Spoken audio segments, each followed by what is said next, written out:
Imagine this scenario. You are out to dinner for the evening and you are sitting at your table, or possibly at the bar. Everything is going well, your experience has been pleasant so far, but you realize you could use a refill on your beverage pretty soon. As you scan the room, you see your waiter or waitress across the way. He or she notices your line of sight and you engage in eye contact, a mutual gaze. What do you expect will happen next? What reactions will the waiter have from this eye contact? What reactions will you have? What does this eye contact mean and how are you evaluating it? We've all been in a similar scenario. We generally think of a great service encounter to include pleasant verbal exchanges and attentive service. But have you ever thought about the role of nonverbal communication in a service interaction, namely the eye contact that occurs, or the eye contact that does not occur, or possibly the eye contact that was avoided? This concept of using eye contact to improve the customer experience has been suggested by many in the service industry. We decided to experiment with this theory and determine the role that eye contact actually plays in gaining a positive service response. So what is a service encounter? It is the interaction that takes place between a customer service employee, such as a waitress, bartender, check stand attendant, or retail sales associate, and the customer. Multiple service encounters may occur to sum up a customer's overall service experience. These summed encounters include both verbal and nonverbal communication exchanges. One of the most important aspects of nonverbal communication may be eye contact. It is the initial signal that triggers interaction between people.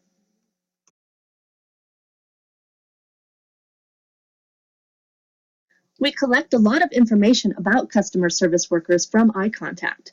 We can observe emotions, attitudes, sincerity, and attentiveness. These perceptions are critical elements that greatly impact the customer service experience. Our eyes also regulate interactions as well as stimulate reaction responses. Making eye contact with another person nearly always initiates a reaction and demands a response of some sort. We are constantly aware of where other people's eyes are directed, just like the waitress from our scenario that noticed your line of sight directed at her. A direct gaze in our general direction rarely goes unnoticed. It is one of the most direct messages that we can scan our environment for. If you've ever felt as if there were eyes on you, you were probably actively scanning your environment for this very thing. In the service industry, a direct gaze from a customer is owed a response. The response could be a simple acknowledgement of the contact, such as a head nod and smile, or it can carry more information with it, such as a request for service. There are several different types of eye behavior that can result in eye contact. The mutual gaze, the one-sided look, a gaze aversion, or a gaze omission. A mutual gaze occurs when two people look in the direction of one another's faces, primarily focusing on the eye area. A mutual gaze has been described as the most powerful mode of establishing a communication link between humans. Click on the video clip below mutual gaze to see an example of this eye behavior exchange between a waitress and a customer. The one-sided look is a gaze in which someone is looking in another person's facial direction. It may or may not result in a mutual gaze. Click on the video clip below the description to see an animation of this. If the gaze is intentionally not reciprocated, this is considered to be gaze aversion. Take a look at the video below. Although humorous in its intent, it clearly depicts a gaze aversion in the service industry. Yeah, to finally get back to my cleaning so that I can go home. Get to go home in 10 minutes. Woo.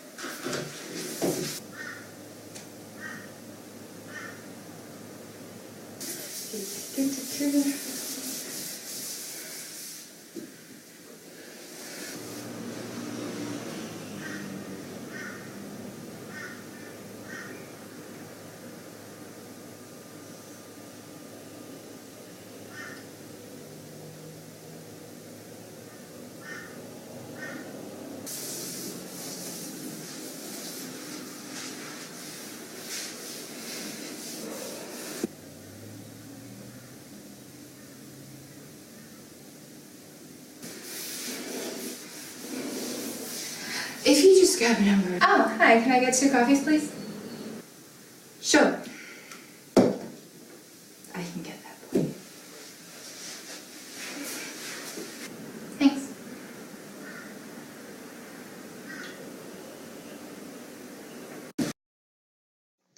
Eye behavior, eye contact, and the responses they command are a bit different for service encounters than they are in everyday social interactions. For one, the two-way evaluation of each other is not as important. It is more focused on the customer's evaluation of the server and the overall experience. A mutual gaze between a customer and a service worker gives the employee the opportunity to enhance the service encounter by responding pleasantly.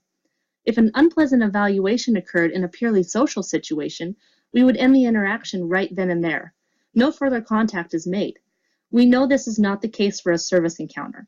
The contact usually continues whether pleasant or unpleasant, and it's being constantly evaluated and summed up by the customer. I'm sure we've all raised or lowered a tip in response to service interactions. We know that eye contact generally initiates a reaction and a response. But another reason for the slight difference is that the response in a service setting expected from an employee is many times simply a call for their services.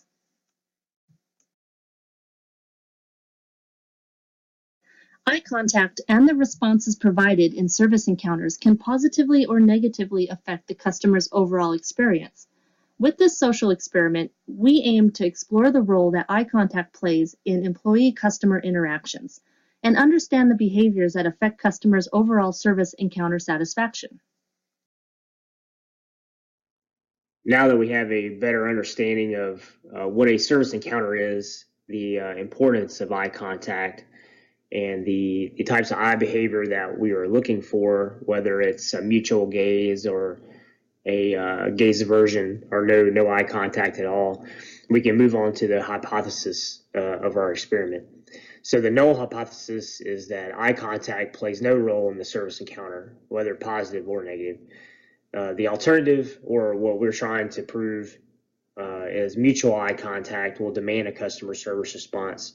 And the prediction is because mutual eye contact demands a response, and we expect that if we can gain or attain mutual eye contact with the service representative, then it will result in a positive customer service response. To ensure that we had a adequate number of service encounters, we took our 16 total ones, and obviously we were in 3 different states. We chose 3 types of locations where you receive customer service. As you can see in the pictures, we chose retail locations, a bar type setting, and restaurants. And we broke those down. We had 3 service encounters in a bar type setting, 7 in a restaurant type setting, and then 6 in a retail type setting. We broke our service encounters down into 3 types of responses just for simplicity. We would determine if there was an immediate engagement, like in the top picture, maybe as the associate, asks if you need help with something or anything like that. Another response would be acknowledgement and delayed response. Perhaps the person is a little further away, and they acknowledge you with a head nod or a wave or a smile, and then as you get closer, then they ask you if you need help. And then our last response was a denial of service, whether that's through a gaze aversion or avoidance, like in the bottom picture.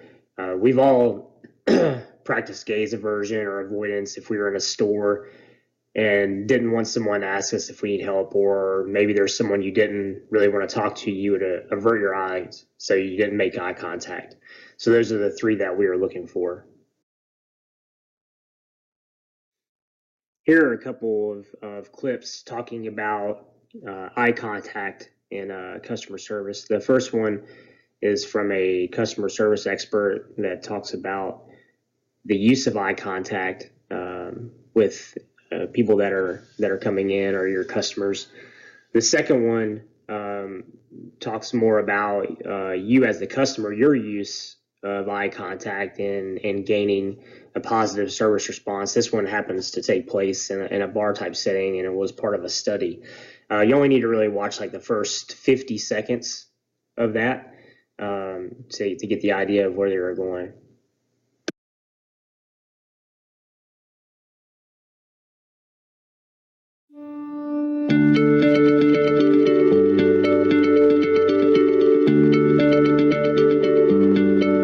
Now, if you remember, the first secret of extreme customer service is eye contact. Just take a look at people these days. You walk in a Ritz-Carlton, there's something called a 3-foot to 10-foot rule. If you're within 3 to 10 feet of people, they have to catch your eyes and say, hello, how may I assist you? Hello, how are you today? Eye contact. Just take a look. I asked Christy, we went out to dinner Saturday night, I asked her, I said, do I have humps on my back? Am I a camel? Because I wanted a glass of water for like 20 minutes at the restaurant. I think they saw me. I was like parched. And I guess versus we went to another restaurant on Saturday night, which we're going to go back tons of times, correct?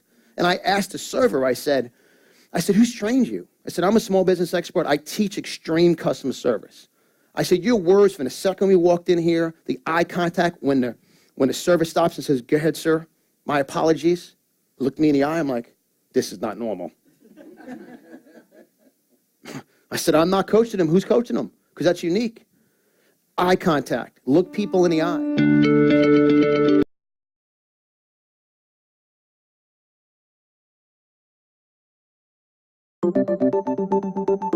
Seriously, what's a guy got to do to get a drink around here? Well, one study suggests there are better ways to use body language instead of waving money like a wand to ensure quicker service at your favorite bar. Researchers at Bielefeld University in Germany discovered patrons who positioned themselves squarely at the bar and made eye contact with the bartender had the best chances of getting drinks faster. So whatever you've been doing is wrong. You're welcome. Dr. Sebastian Loff, lead author of the study, said customers identify themselves as ordering and non-ordering people through their behavior. Loth and other researchers started by assessing customers' behavior 35 seconds before they were served. In 105 attempts, standing squarely at the bar was successful 95% of the time. Looking at the bartender was successful 86% of the time. But the research findings aren't for you. They're for James. Or Joint Action for Multimodal Embodied Social Systems. The European Union funded a project to make James, a bartending robot, more efficient at what it's doing. The James Project website remarks how robotics have become more incorporated into our daily lives. But the thing with robots is that they don't have good social skills. Now that we have discussed the background, purpose, hypothesis, and the procedures behind our experiment, let's dive into the exciting results.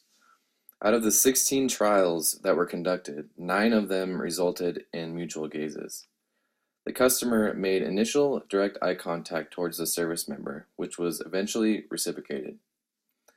Every single mutual gaze resulted in a call for service and elicited some type of behavioral response from the service member. One of the service members smiled and nodded. 3 service members solely smiled.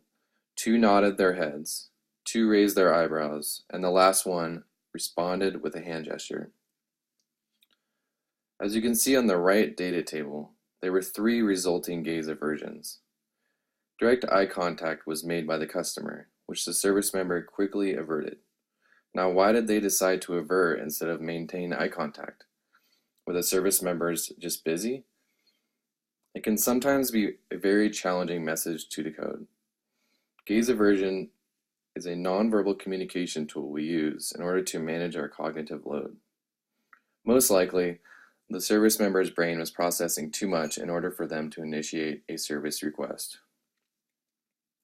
The last 4 trials resulted in a gaze omission, which is when the customer does not make eye contact with the service member. The service member then unintentionally avoids eye contact. It is important to note that all 4 of these cases did not result in a call for service request.